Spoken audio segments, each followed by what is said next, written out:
What's going on, guys? This is Raymond Iron by McKinney. Today, I'm going to read another um,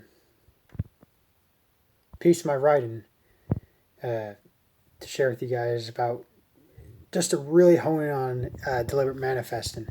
And I do discuss about space and time. Space and time. I like to talk about space and time a lot and how this is a big piece when it comes to deliberate manifesting.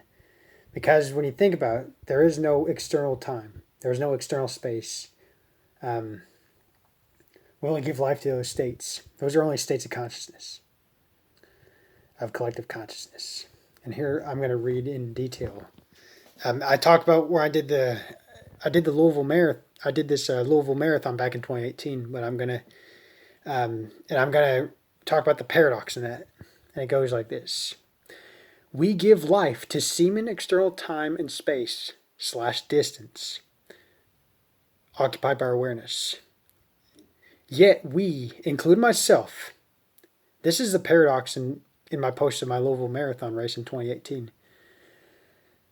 Yet we use time and space / distance in order to make sense in this three-dimensional plane. I think about this a lot when it comes to deliberate manifesting.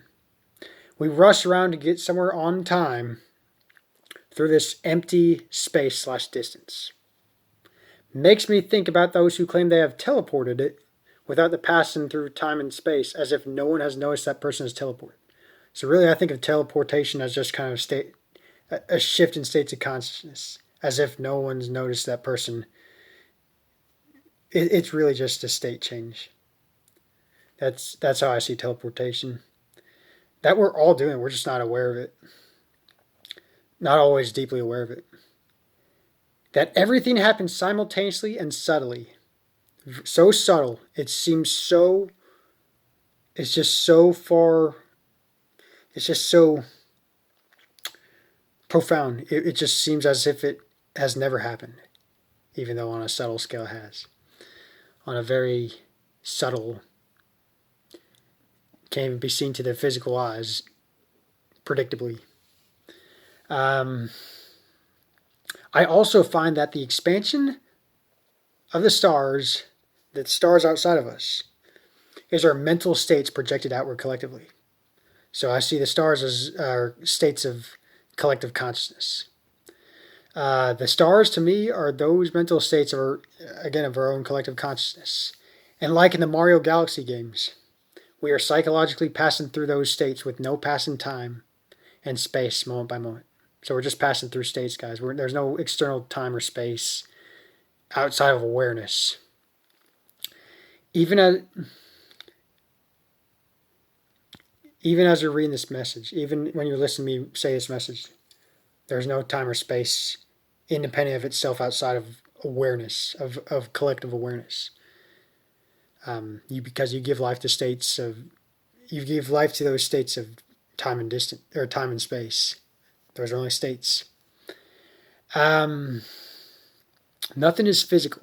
Everything's just compressed energy, quantum energy, made to look visible, made to look physical, but it's just perceived as physical when really it's just our inner assumptions, our inner intentions made to manifest.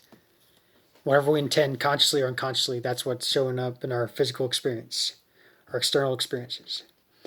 Nothing is stagnant as long as the mind is active. Again, I talk about as long as our minds are active, we're always manifesting. We can't stop manifesting as long as our minds are active.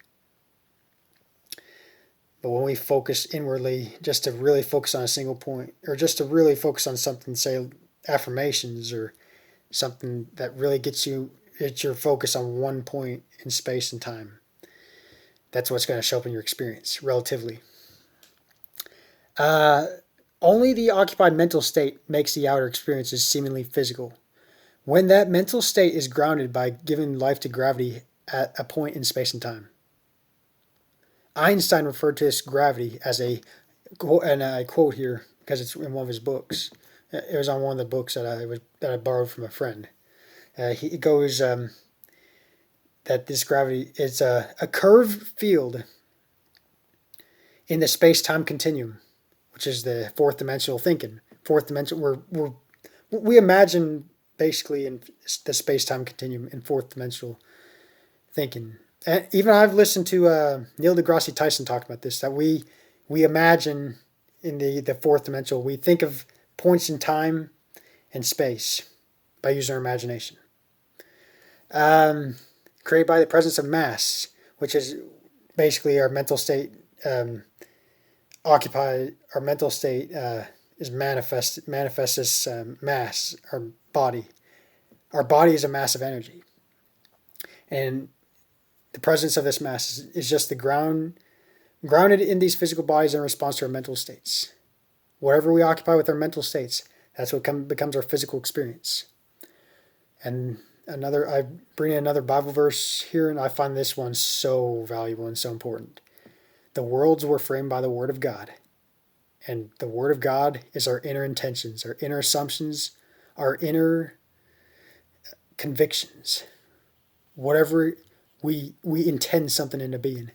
We inwardly intend, we affirm, we script, we eavesdrop, we visualize all these scenes using the kinesthetic visuals, the auditory sounds, and the kinesthetic movements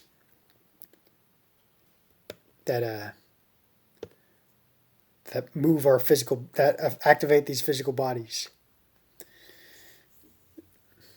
Our inner intentions, again, I go with it. I explain even further here that our inner intentions are the word framing our every outer experience moment by moment. Nothing gets interfered. We're only selecting relatively different viewpoints of the universe to experience. So everything's interconnected, guys.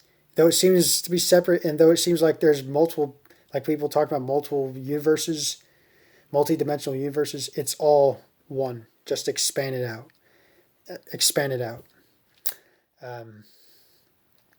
Within the collective imagination.